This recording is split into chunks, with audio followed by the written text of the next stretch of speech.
You can't rest on your laurels and think, these kids, they don't know what they're doing. No, no, no, no, no, no. You have to learn from them.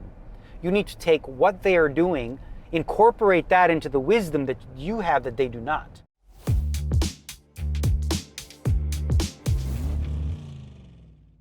The man I have in the car right now needs no introduction, yet I will introduce him. Good.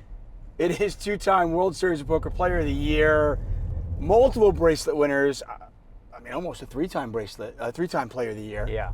Daniel Negreanu. Daniel, how are you? I'm good. You're right. I was three-time Player of the Year for about 4 days. And then they figured out that there was a mistake in the points calculation, and it was Robert Campbell who won. So, I got that like feather in my cap. I want to talk about you growing up in Toronto. Your parents, both Romanian. You were, first generation on this side in North America. What was that like growing up there in Toronto with Romanian parents? Toronto was a great city to grow up in. Honestly, it's kind of like, oddly, people probably don't know this, it was like a gambling mecca in a lot of ways. Like the newspaper, I remember Bob McCown would have the baseball lines, and like gambling surrounded us in a way, Toronto's like a big sports town. There was like, casinos and this and that. So I remember it like sort of being a breeding ground for that. It's also the most multicultural city in the world. Obviously, I had a very European style background, in terms of the way that I was raised, which was great. Both my parents loved me more than I could ever imagine. They taught me about generosity, about being giving, about hard work, all the things that, make me who I am today. Yeah. Is that where you get the hustler thing? Yeah, I think so. Because like even when I started playing poker, I remember, my mom was all worried because she was a worrier. She's like, Daniel, forget about poker. You go to school. But my dad was like, he'll be all right. He'll figure it out. He's making some money here and there. He's making moves, So he got that aspect a lot more than my mother. My mother finally came around after, I bought her a house and a car, and she's like, oh yeah, poker's okay. She's like that. Everyone, you have that character of like what a European mom is. She's that one. Like you come to the house and she'd be like, "What? Are you hungry?" And you'd be like, "No, I'm good. I'm like, okay." And then she just put a bunch of food in front of you anyway. Like, okay, she didn't hear that. I got to fatten you up. Yeah, a little bit like my big fat Greek wedding. My dad, of course, didn't matter if you're whatever, driving, whatever, he'd pour you a glass of wine or whiskey or whatever, and you'd be like, no, I'm good, and he'd keep pouring. They just come from that environment of just being generous and outgoing. And I think that played a big role in how I live in terms of one of the most important things to me is I don't mind so much in relationships when people are getting the best of me. I prefer it that way to a certain degree. I don't want anyone to feel like I'm underpaying them, that are cheating them, and I'd much rather would take that bullet. Has that always been the case even when you didn't have money? Yes, always. Like the people who work for me, they make more money than they should. But I want that because let's say I need them at 2 a.m. and they'll be like, he doesn't pay me enough for this shit, but I do. So I want them to feel as though they should be doing more in a sense, right? So, I remember I talked to one of them therapist ladies, she's like, that's about control, isn't it? I'm like, so? Because like, I have the leverage, if you will, in relationships that way. And I don't mind paying for it a little bit if people I work with, or just in general. Like, I'm not a big, I don't haggle over $20, $100. Like these people that have a lot of money and they worry about, that's $1,700, it should be $1,550. What's the difference to you, bro? It makes that $150 is no bearing to you. But like so many people live from that place of like, I should pay $1,550, not $1,700. I'm not that guy, I never will be. Going back to the streets of Toronto, you're there and you get involved in snooker. Yeah. First of all, how did you get involved in that? So like in Toronto and Canada, snooker's a big game. It's much more prevalent than 8-ball, 9-ball. And like, But you're young though, right? Yeah, How I was old young. Were you? 13 when I started doing that. But at that point, it was also an arcade, right? So there's video games there. Well, I always loved video games since I was a little kid. So I'm, when I was very little, you weren't allowed in the pool part. You could only play the video games. But I always remember like looking at it like, wow, right?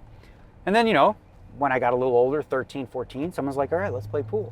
And it was like $5 an hour. You just rent the table kind of thing and you could play. And then I fell in love with it. And then I realized that they had tournaments there. And now I was hooked. There's handicaps and tournaments, and I was always a numbers nerd and loved that sort of competition. And so, yeah, I got fully into snooker. And then through that, some of the guys who played pool, they're like, oh, let's go play some poker. I never played before. And I remember going that first night with $10 and a 6-pack of beer. And my $10 was gone, and so was the 6-pack. Was that it? You were just hooked? Yeah, it was like, and then it was interesting though, because I was intrigued, right? because it was, I was like, I thought it was all luck. We're playing stupid games like Fiery Cross, Follow the Queen, all this kind of stuff. But then I'm like, how come the same guys seem to win? Like, and it's all luck, And then I started to think about it more deeply, and they were all older than me. But about a month or two in, I started to like actually win myself. That's okay. That's a pretty quick learning curve. Yeah, I mean, I started to watch like what this one guy. I noticed like, because you'd get your cards and you just play them and you see what happens to the end, right? Right. But I'm like, this guy, he just folds his hand all the time. What the hell is that about? And then I'm like, okay, well he's always folding, but you know what? He always wins too. How? Right? And that sort of was like epiphany number one. Okay, you don't have to play every hand. You can be selective. That was like my first light bulb moment in poker. Games playing, being competitive, is that something that happened in the house as well? Not really, no, because my parents were not, like, my brother is not competitive at all, wasn't into sports, whatever, and my parents, like, they were not into all that. I loved it. Like, I just, naturally was drawn to games, and, like, I used to, as a kid, I created my own tournament stats. This is why I'm so into this now with poker. I have these wrestlers, they would fight, and I would play with them, but then I would, like, spin a wheel, and, like, one would win, right? And then I would keep stats on who would win. So it would be a tournament. I would create a bracket. Completely arbitrary spinning. I would create a bracket of 16 wrestlers. They would fight, and then there would be a winner. And then for that win, he'd get 50 points, and the second place wrestler would get 40. You did this by yourself? Oh yeah. Did you have friends? Yeah, I did too. But then even like RBI Baseball, like the video game, they didn't have stats back then that would calculate. I made my own stats. Team Chinese Taipei. This guy, Bing Wing, he's like 3 for 7. That's 428. And I would keep all the RBI stats and all that. And I would just write papers and papers. And my mom would be like, what are all these papers? I remember reading a blog about a game that you used to play with your dad called, is it Cintar? Mm-hmm. What is that? I found out later that the game Cintar is actually a game, also a game called Nine Men's Morris. Okay. It's chess-ish. It's a very basic game. It's not all that in-depth. But I remember me and my dad, we'd sit by the pool and play it. And he had a very defensive style, which was frustrating and annoying. And I was much more aggro in the way that I played. And he would always beat me because he would lock me up, lock me up all the time. But then, I remember the first time I beat him, it was like a big moment, And I loved. That was some good times with my dad.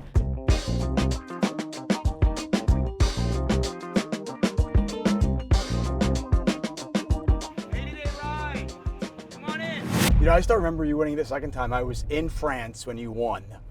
And I thought it was so cool because for you to win Player of the Year, you had to final table the high roller, I believe it was. The 25K, yeah. And I remember you holding on and just playing tight just to get to it. And in my mind's eye, I'm thinking, come on, that's a weak way to get Player of the Year, right? But you want to lock it up. But then, not only did you get there, you end up winning the event. So I remember it vividly. It was like 11 left or something, and I had the massive chip leader on my left. So even if you're just playing it straight, that's an ICM spot, you're supposed to play tight, right? The fact that he knew where I needed to finish only made it more difficult, right? Because he's putting even more pressure on me because he knows how bad. But I didn't do anything outrageous. Like, it's not like I folded kings or ace king or something like that, or would have. But the coolest part was, I'm like, all right, now I'm Player of the Year. I'm short stack at the final table. Spin it up and win it. That was pretty cool. It really was. And I remember you being on the stage and you talking about how you might never catch Phil Hellmuth and his bracelets. Well, yeah. But good chance he never catches you in the Player of the Year. Or anybody, yeah. Though my goal was to get to 3 before anybody else got to 2. And, it's a different award, right? Like, bracelets, they're great. I love them. But there's something about the Player of the Year that just is, like, so much more grueling and so much more of, like, a long-term task. Where you have to show excellence over like 80, 90 events or something like that. And I've always been a sucker for leaderboards and things like that. There's been some criticism about the Player of the Year, and I'm curious, what's your take on the point system for it? One of the things I don't like about it, or the way that it was kind of a test of just like volume, where min caches were worth too much, where it just like makes sense to do negative EV things, like drop a stack in the PLO, even though you're not going to play it, to try to get a min cache for 50, 60 points. And that's not what the award should be about, I thought. So I do believe they are going to make some fixes. And one of the fixes that I recommended a while ago, which sounds like they might do, is just take your 10 best caches or your top 12 caches, right? So if you cache 25 times, congratulations, God bless. We're going to take the 10 best, and compare those, which gives a wider group of people a chance if you have a really good run. And listen, 10 caches out of 90 events? That's not that big. Right. But it avoids the system. It avoids the situation where Chris Ferguson can min cash whatever. Well, what you don't want to have happen, right, is like what we had in Rosvedov when it was me, Robert Campbell, and Sean Deeb, where we were all incentivized to just go all in dark, to try to build stacks because we were such a close race. We were like 100 or 200 points, and just I actually did this in the PLO right near late reg. I went all in blind. I doubled, so now I got a stack. I never played another hand in the tournament because I was in the 25K final table, and I came in I cashed in the tournament. I came 25th, even though I wasn't there. So that gave me an extra 50, 60 points. So that's silly. I think to their credit, the people at the World Series Poker said, that's not the spirit of what we want the award to be. So number one, they no longer counted Europe, and number two, I think they're moving towards capping the number of cash. Because think about it this way, right? If you already have your 10 caches, right? A min cash in that is not going to do you any good. So you wouldn't have to do that. Right. Right? I got you. Okay, so I know you're a fan of leaderboards, accolades, legacy. When I think about you, I think about the Hall of Fame as well. And I know you've got to be 40 years old to go into the World Series Hall of Fame, and the Poker Hall of Fame, I should say. And you got in 2014. What are your thoughts on the Hall of Fame? Because right now, one player gets in a year. And it seems like we've got a backlog, and it's only going to get worse. Well, here's the thing about the Hall of Fame. I got a couple ideas on this as well. Firstly, that's what I love about you, by the way. You always have ideas. Yeah, I don't have to worry about this. I think there's been a lot of mistakes with the Hall of Fame in terms of who had a vote, and when the media had a vote, all due respect to them, they have no idea in terms of what the actual criteria used to be about. It wasn't a tournament idea. It was about, who plays in Bobby's room, who's the best, who do their peers respect? The David Oppenheims, the Ray Dick Ardanis, the names that the media don't even know, right? They're going to go, oh, Chris Moneymaker, I know him. But if you think of a Hall of Fame and what it represents in other sports, right? It's not about a nice guy. It's not about a good guy. It's not about a popular guy. It's about the numbers. Do they have the results to get in? Does he have the batting average? Has he hit enough home runs? Whatever the case may be, right? So the way the criteria is written, I would actually make some changes to it. The other thing I would do is I would put in 2 players a year, right, instead of 1, and then industry people, right, which is apples to oranges. The Isai Scheinberg and Matt Savages and all these types of people. Separate category, one goes in every 3 years. That way you're not how do you compare Josh Arieh to Matt Savage? How do you compare that in terms of who's more worthy? As a player, well, it's Josh. As an industry person. How about as a golfer? Josh. Yeah, it would definitely be Josh. But anyway, so that's what I would do to because there's a little bit of a backlog on the industry side, and as you mentioned, there's a backlog on the player side. But I still think it's important that it's the players themselves that make the votes, because I thought when and I love Moneymaker. But I thought him getting in was sort of a sign of this isn't what the Hall of Fame was supposed to be about. It's changed. He doesn't meet the criteria as a player. He doesn't. So does he meet it as is he an industry person? If he's graded on that, you can make a case. But the two were supposed to be separate as written. And I'm a very literal guy, so I vote based on what the criteria says. Right, and I know you've long been a supporter and advocate for Isai getting in, and for what he's done to poker. Well, if you think about Isai Scheinberg, right, and you think about a builder category, I mean, what the hell? They should name the builder category after him, right? Not only did he create, largest online poker room, which brought thousands and thousands, millions really of players to poker and to the World Series of Poker itself, but in addition to that, when there was the big Black Friday event, he was the savior. He came in and rescued the poker community from many people's entire bankrolls were in there. And, he did, quote unquote, the right thing. So I think it's silly to think that anyone, and with all due respect to the others, to think that if you're going to have a builder go in, that it's not him. It's interesting. A lot of people will ask me, hey, who's the best player? And I always find it really interesting because I'm going, I don't play in Bobby's room. I don't know, which I think speaks volumes to the fact that, hey, why should media be voting for the players? Because you don't play in those games. Yeah. You don't know about. David Oppenheim essentially got in because of me, because I made a case for David Oppenheim. The media doesn't know who's good in that game.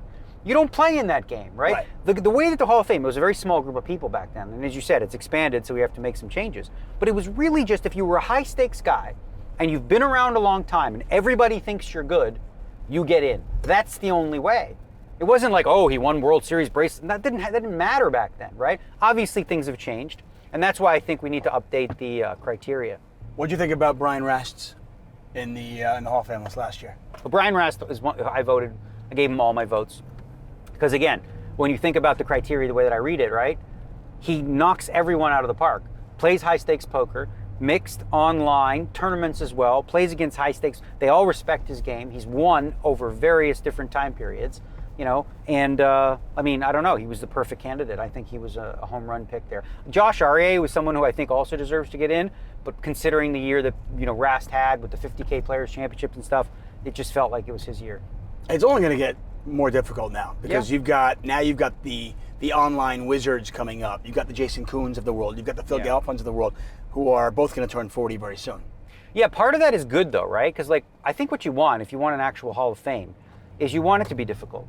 Right? Yeah. Not like everybody gets in. If everybody gets in, then it's not really that big of a deal, right? So that should be some very difficult decisions. Some players you go, oh my God, think about other sports. Like how many amazing, great hockey players who put up big numbers or whatever, they're not in the Hall of Fame, because the criteria is the bar is very, very high. So that in that sense, the only thing I feel bad about is some of the older generation players that people don't know about today. The Miami John Cernudos, who was around during my time. A lot of these names are not, in the minds of the young people or the people who vote today.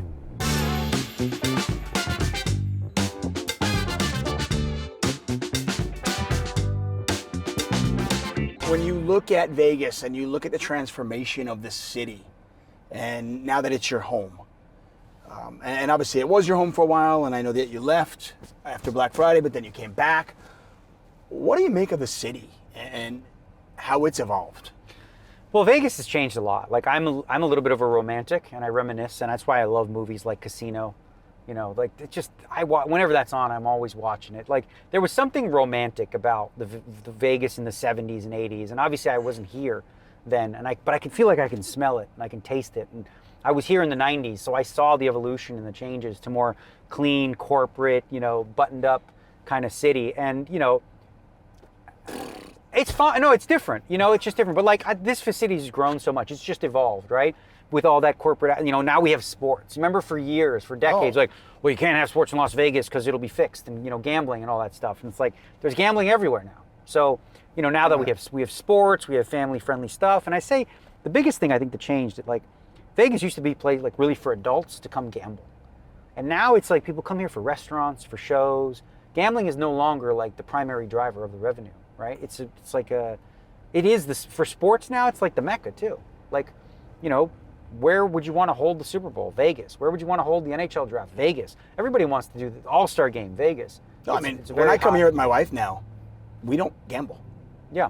I mean, if we hit the craps table for a couple of minutes because it's fun to roll the dice and go, oh, Mama needs a new pair of shoes. Yeah, but it's go see a show, go to a great restaurant. That's why I always say to people, they're like, well, I wouldn't want to live in Vegas. There's nothing to do. I'm like, there's literally everything there is to do in the city that you live, plus we have all that, right?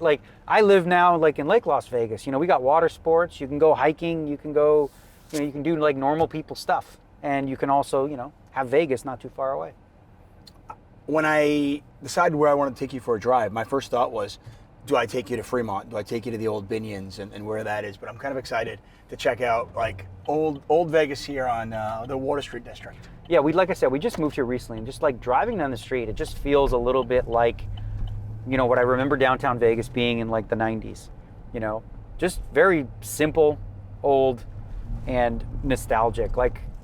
I think of the times of Stu Unger and all those guys with smoking at the table, and obviously I didn't like that, but I don't know, there was just a vibe about it. It was very, all these people back then when they came into poker, they had unique stories. Pool hustler, this guy, this, and today it's a little different. It's well, the guy went to MIT, he studied solvers, and now he's an online poker player, and then it's boring, but it's just different. I kind of love. It is boring. We can say that. It is. Comparatively speaking, it's a little more boring than Eskimo Clark. Yeah, Puggy Pearson, those guys. Yeah, just Puggy Pearson, who didn't have a first grade education. This is a true story about Puggy. I just found this out, but he couldn't count the pot.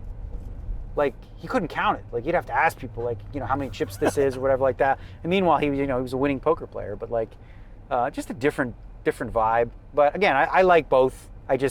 always will have nostalgia for the romanticism of like degen gambling. You know, there's something about it that's romantic. When was the first time that you gambled? Do you remember? First time I gambled, probably with my dad, playing Scene Todd. Yeah, $2 a game. Like after a while, you know. Would he take your money? Yeah, 100% he would take my money. Yeah, he would take it. I mean, not like it mattered, right? Because if I ever needed money, they would give it to me. But yeah, we played $2 a game, and I remember when I beat him, framed the $2 basically. Yeah. Do you remember, you brought up the big score, you know, 300,000, but do you remember your first big score? I mean, I remember playing a poker tournament at Hollywood Park in LA, and I came in second place. I was playing Nooners at the time. I just gotten really into poker, and I won $1,900. And I thought it was more money than it was so much money to me. Yeah. I came home and I was dating a girl, and I'm making it rain with singles, and yeah. I was so excited. Do you have a moment like that?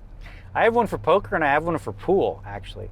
I was never a great pool player, but you know, there's handicaps, and we had like the classic, which was there was like 2 a year, and you know, you play to the classic, and it was a double elimination, and I coasted through, like this first round I played this guy Paul Chan, I beat him 3-0, best of 5, and then I coasted through to the finals, right?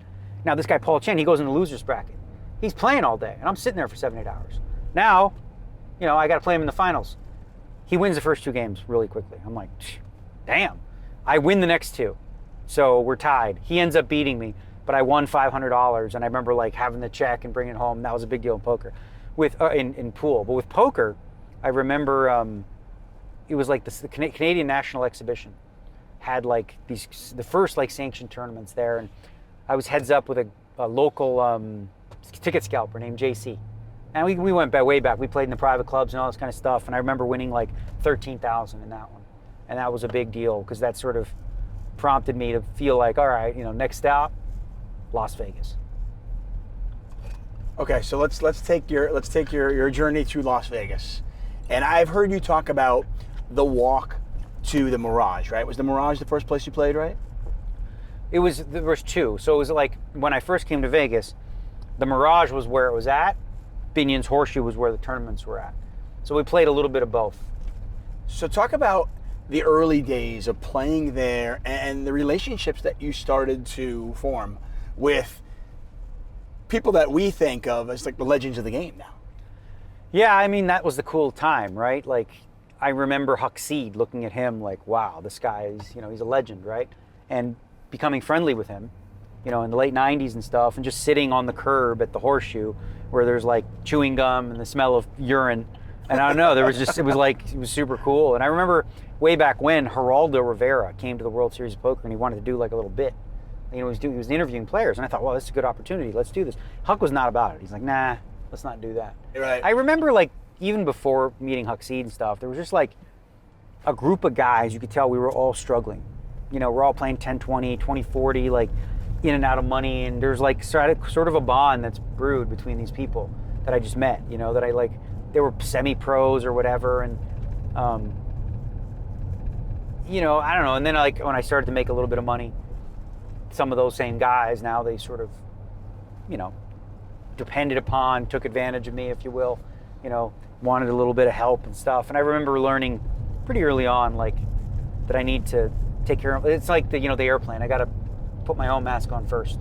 Because I remember going to Commerce on one trip, and I went to Commerce with like 40,000, and I won like 200,000, and I left with 35 because I was helping people.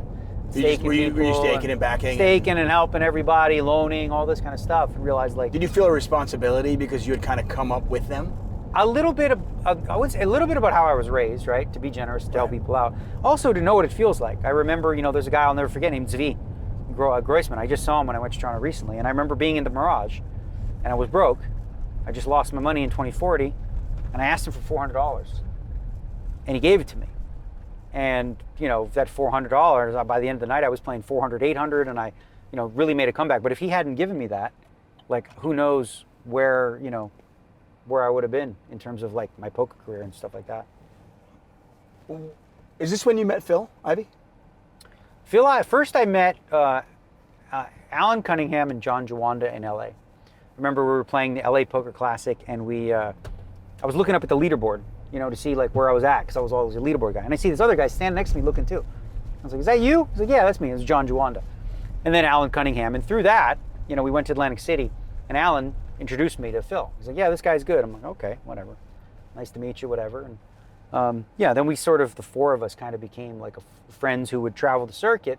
And it was kind of great because it was like a brain trust. There was no solvers.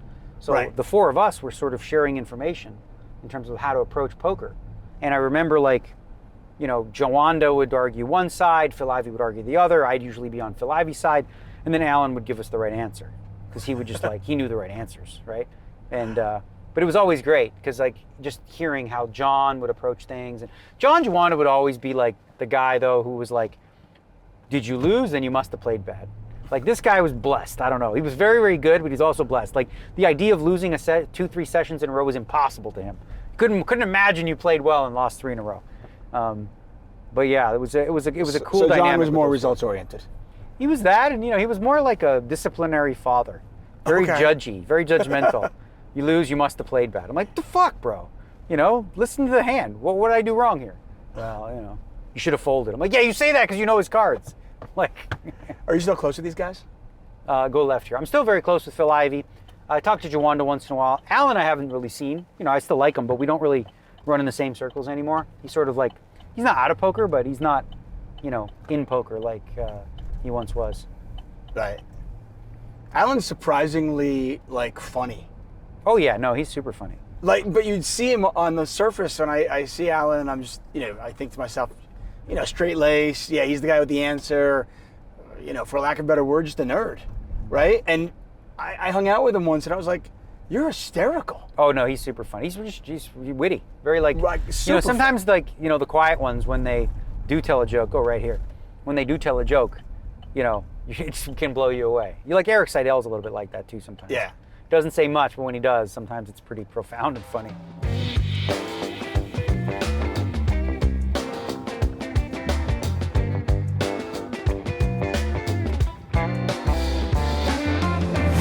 You brought up, just for a hot second, you brought up Geraldo coming to, Vegas, and doing a piece, and you thinking, okay, well, maybe this is an opportunity for me.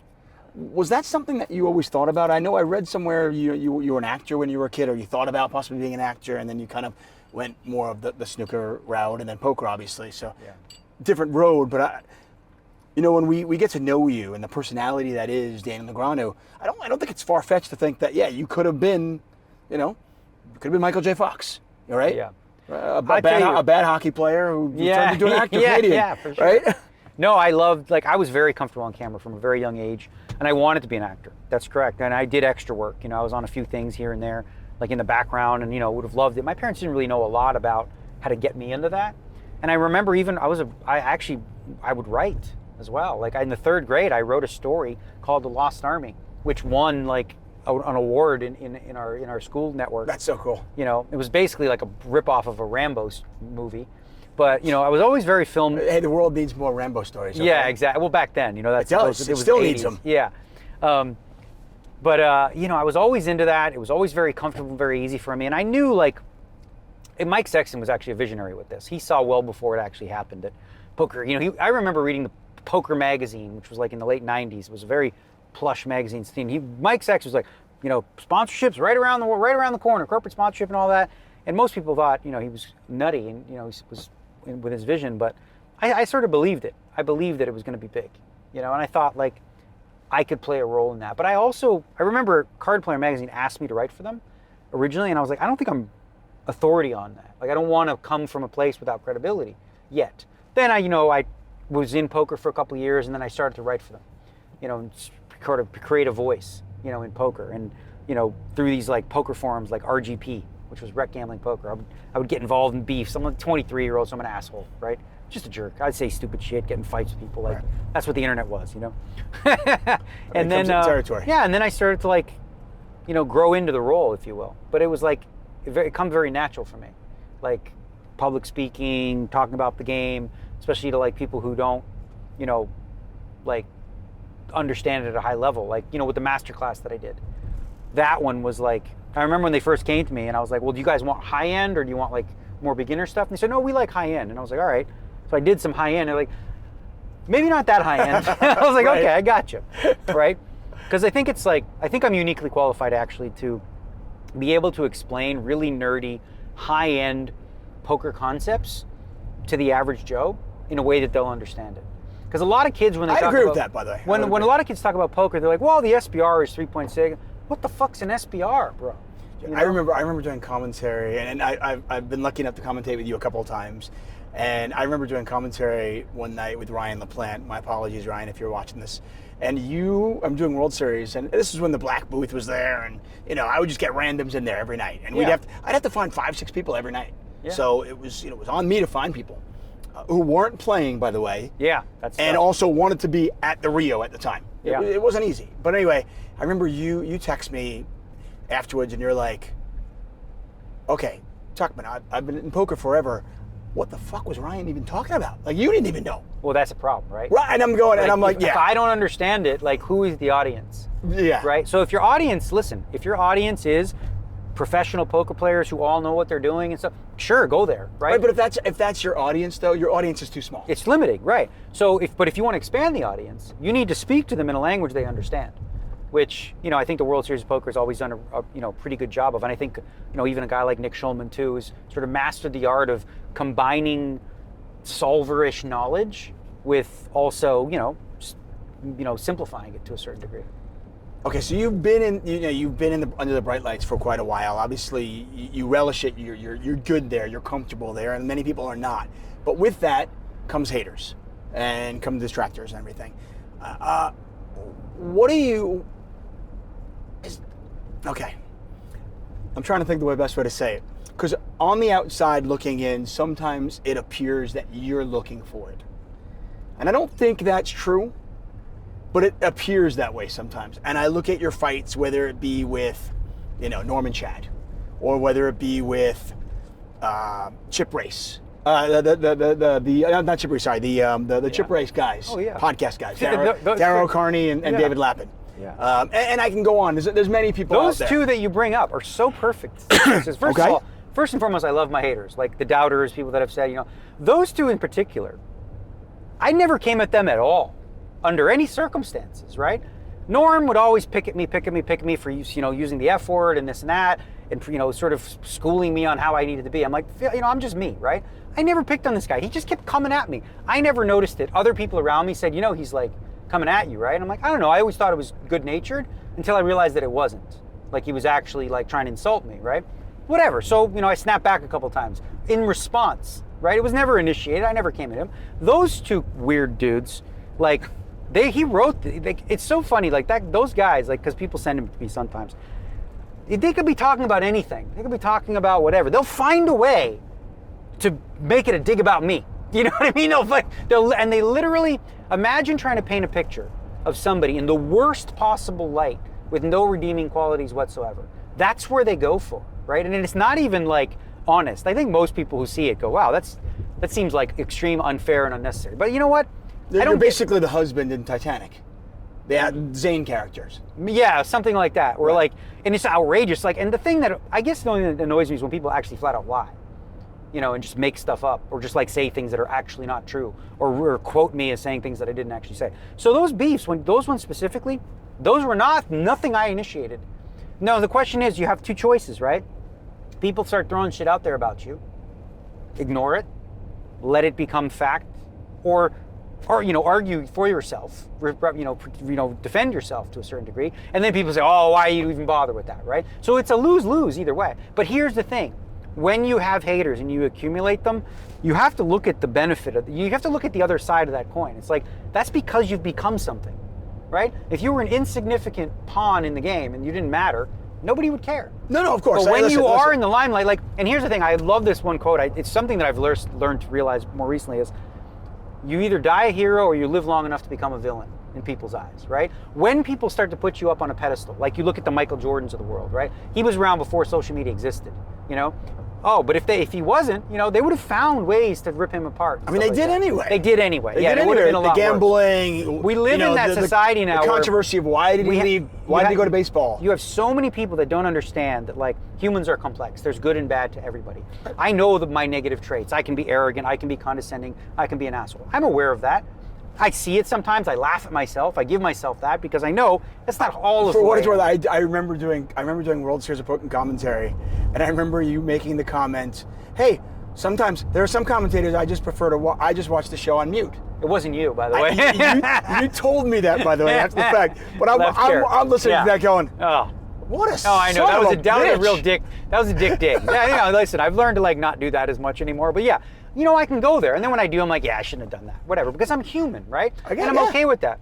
And I think even people I disagree with, and this is probably something I've learned in the last 5-6 years, just in general, even politically or whatever, just because I disagree with people and think they're really wrong on something, I don't need to demonize them and villainize them because there's good and bad qualities. There's complexities. The perfect example of that is a guy like Elon Musk, where people live in this idea that you have to love him or hate him. How about you can appreciate, love all the things he does for the world, also realize that sometimes he's a dick and an asshole too, because he's human. Okay, speaking of somebody who can be an asshole and somebody who I know you have to be opposed on so many levels. Are you and Mike Mattis still friends?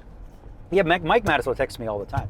Yeah. Yeah, and it's funny because even politically, he says some dumb shit, and I'm sure said some stuff, but we do agree on a lot more than you would think, especially with all the recent changes in politics in the last 4 years of new issues that have arisen that didn't really exist. We actually find, more of an agreement on things than ever. But again, he's a perfect example of somebody that I've learned to I think honestly, what really did it for me, what really was the moment for me was when COVID was going on, right?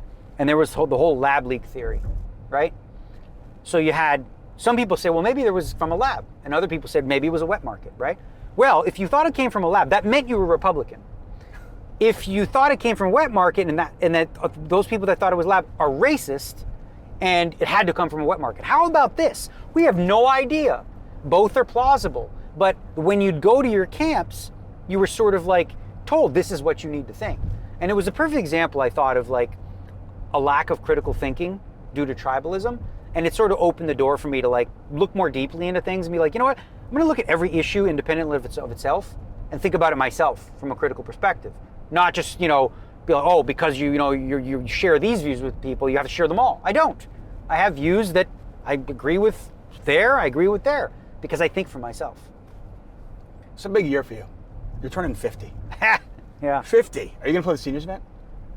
Oh, I can't play the seniors event this year because I don't turn 50 until July 26th. Okay. But I don't know, maybe. Everyone's saying, oh, you got to play it. It'll be fun. I think it might be fun because I do think that there's something... I think it would be fun for the seniors. Forget about you. I don't care about you. For the seniors, my dad played in it, okay? And it was the coolest thing. He loved it. And if he had a chance to sit next to you, yeah, that would be I think that would be the coolest thing. I think there's something, too, to be said about just people in my age group, from my era, if you will, having that common bond of seeing the world probably, a little more similarly than maybe the kids do today or whatever. I think there's something fun about that. It's a little different. I imagine you're not going to have robots tanking for 45 seconds. You know what I mean? Pace of play will be good, be casual. Yeah, I think I might, just for the shits and giggles. Okay, now you're turning 50 this year. It's time to reflect on life. One of the things that amazes me about you is all the things that you've accomplished, all the tournaments you've won, all the accolades. You've secured your legacy, and certainly in poker, right? You're married now, and yet it seems like you still push yourself to play against the best. And you brought up somebody, we were talking about people that you don't get along with online or something, and you and Doug Polk were going at each other for a while, and then suddenly you decide, okay, let's play heads up. Yeah. Why do you do that? What's the point of it at this point? I find so much joy in goal setting, right? And there's controversy about whether that's a good idea. For me, goal setting is an essential part of my life, and for me, whether I reach the goal and accomplish it or not isn't the most important factor. It's the journey itself, because that's what I love. I love striving to do something. It comes from that, being a kid, playing video games and always finding new goals and new challenges. With poker, there's always new and fun things to challenge myself with. And the World Series of Poker coming around is always, it could be this year. This could be the year where I have that killer 3-4 bracelet World Series of Poker. So for me, being able to compete against the best players today is like super important. And I understand that in order to do that, it requires self-awareness and humility in a sense that, you can't rest on your laurels and think, these kids, they don't know what they're doing. No. You have to learn from them. You need to take what they are doing, incorporate that into the wisdom that you have that they do not. I have 30 years of wisdom in the game, and I can also understand how theory works now because I put in the work. So, the match against Doug Polk, as you said, I lost $1 million or whatever, right? People are like, well, that was dumb. But frankly, I put so much work in, it improved my level of skill. So the $1 million didn't change my life, but the benefit I got from going through the theoretical practice, benefits me long term, I think. What was it like being coached by, one of the new players? Being coached was fine because here's the thing, right? Like with Tiger Woods had a swing coach, right? Didn't mean his swing coach was better than him necessarily. No. He just was like, okay, help me do things I don't know. I don't know how to turn on a computer like that. I didn't know how to use a solver. How do you put in an input? I don't know. It's all new world to me. All this theory stuff. I didn't understand the basics of it. So why not hire a guy who's, like a math genius and science, he understands all this stuff to explain it to me, to make it palatable so that I understand it. And now I have and I will say this, the first 45 minutes when we were working, I'm like, this is bad. I don't get it. Was it like you being in science class? I was like, I'm not sure I can get this, But then with time, it's like, what I finally learned how to do, which I think is a big mistake that a lot of young people do when they apply solvers, is they take the literal, output and go, this is the answer. That's not how the best way to use solvers is, I think. I think the best way is to understand, why does the solver want to do this? Why does the solver want to call with a pair of 4s but fold a king and the queen? What is the theory? Why does this make sense? So you have to dig deep into understand why. Oh, I see. Because the 4 is a bluff catcher, and so is the king-queen in this spot, but the king-queen blocks stuff and things like that, right? So you start to understand how and why a solver does the things that it does, and then you can sort of humanize it, because no human will ever be able to memorize every output. And besides, solvers are capable of much more than us humans are. For example, when you use a solver, most people do this. They put 3 different sizes in and say, okay, Tuckman, what should I do? Should I bet small? Should I bet big? Or should I bet overbet, right? One of those 3 things. That's it. You know what a solver could do? A solver could split into 32 different sizes, and say, oh no, you should bet 3.4x the pot. So we're limited in terms of how we approach it. So my goal when I play poker is, first of all, to understand the theory, and then sort of dissect ways in which I think population that uses theory misapplies it and take advantage of it. Was there an epiphany moment for you when you were getting coached or during your heads-up match where it was just kind of like, okay, this is going to work?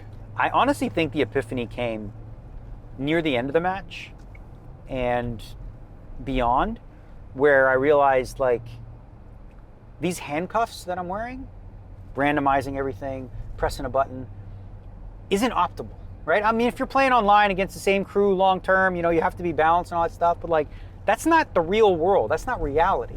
So why am I leaving up to chance whether or not I bet here or I check? Why not just actually look at the situation and make the decision? My life's on the line. Do I want to just roll the dice to be balanced, or do I want to make the best possible play, right? Jesse Lonis, I love this kid. He's not a solver kid, never used one. Chewy's at the table, we're talking, and Chewy says to him, he says, Jesse, do you randomize? He goes, fuck no. He's like, I got kids. He's like, I can't afford to do that. Sorry, kids, you can't go to college. I rolled high. I rolled a 12. He's like, I got kids to feed. I don't even fucking randomize. I got to make the best play available to me, right? So really sort of taking the handcuffs off. Now I'm equipped with the theory, right? So that's a good base and a solid beginning point. But I'm not a slave to it. I'm not a slave to the sim. I'll do things specifically where I'm like, all right, I know the solver would say I should call here, but I'm going to fold because I think in this spot it makes sense to do so. So I don't just go, well, hey, solver says. I think that's a huge mistake for most people. Hey, you brought up kids. Is that something that you want? Yeah. Me and my wife, we talk about it a lot. Obviously, COVID is when we just got married right before COVID, yep. Right? So then all that hit, and the world was on hold and everything. So we sort of pushed that off a little bit. But I think now that we've moved into this new house, it's right on the lake. It's a beautiful new area, a new home for us too, which I think is important because, like, when we got married, she moved into my house, and that house had history. I was married once before. I had a girlfriend who lived there. It wasn't her place, right? So now we get to start from scratch, all new stuff, everything fresh and clean. And I think, part of that will be, creating a family at some point when, and I don't feel too old. Like, I feel very young. I know I'll be 50, but I don't feel 50.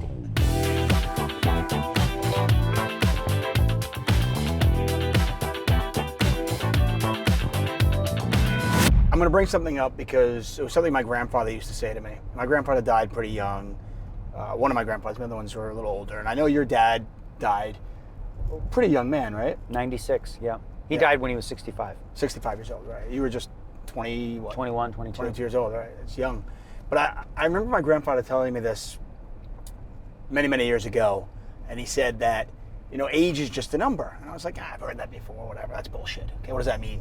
He goes, well, it is. He goes, because unless you know when you're going to die, he goes, we're working backwards, right? Yeah. He goes, listen, if for your dad, 50 was an old man, right? As it turns out. As it turns out. He didn't know that, right? But, if you're going to live till 92, 50 is young. Yeah, and I think too, like, listen, I try to eat healthy. I try to do all the things to be really proactive about my health because I do want to be around a long time and I want to be healthy later in life. I know some friends or whatever, or people that are rich, and I wonder sometimes, like, okay, you have all this money, right? And you accumulate it all because you worked hard, you didn't take care of your body, you didn't care of anything. So now you're like 65 and you're like got a feeding tube, and you're on, like, what was the point of all that? Like, don't you want to like save all that money to be able to live well in your later years? Like, I mean, I watched Bill Maher a little bit, and he talked about his 50s and 60s have been the best years of his life. And I think that's I think whatever, like 40s are the new 30s, 50s are the new 40s, We're getting younger as a society. So I feel young and I'm going to stay Kid Poker forever. Oh. You're still vegan? Yeah, still vegan. Do you owe a lot of your health, do you think, to that? Well, here's the thing. I've been a vegan for over 20 years and I believe, like, listen, everybody's diet is personal to them, whatever works for you. I don't think the optimal diet is the same for every human being. Like a 5'2", girl is not probably going to have the same optimal diet as Alex Foxen, who's 6'4", 240, right? Right. And as you age, like when you're a baby, what's the proper diet? It's a lot different than when you're 7, when you're 20, when you're 30. For me, being a vegan has worked incredibly well, and I've found that, like, my health numbers, like I go to the doctor every 6 months, take blood work. He calls it pristine. So what I'm doing is working for me, and I don't see. You go to the same doctor as Trump?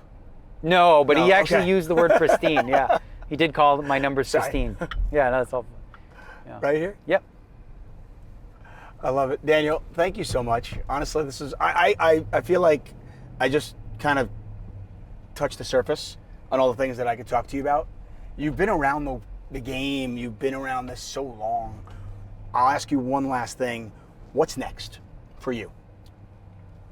I mean, honestly, I don't typically think too often of like what's next because I love what I'm doing now, right? So for me, continuing to live the way that I do, right? Continuing to enjoy life, continue to be a good husband, probably the one thing that is the what's next is having kids, right? And that obviously everyone says, oh, it'll change your life. And I'm like, I'm aware, and part of that's a little bit scary because I do love my life. But I would say, if anything, that's probably what's next. Okay. Yeah, I mean, I can definitely say, I mean, I've traveled a lot and I've been pretty lucky with what poker has given me. And I know that, maybe not as lucky as you, but I feel pretty lucky. And I can say that in terms of my life changing, whether I've lived in London, whether I've lived in New York, whether I've lived wherever, Vegas, LA, there is no change more than kids. Yeah. Right? I mean, it's just like, thank you very much. I'm not blind to it. Like people say it, I'm like, oh, you know. I mean, I know. I mean, I get it. I hear you. I'm not listening. I do listen. Hey, thank you very much. You got it, bud. Appreciate it. You got it.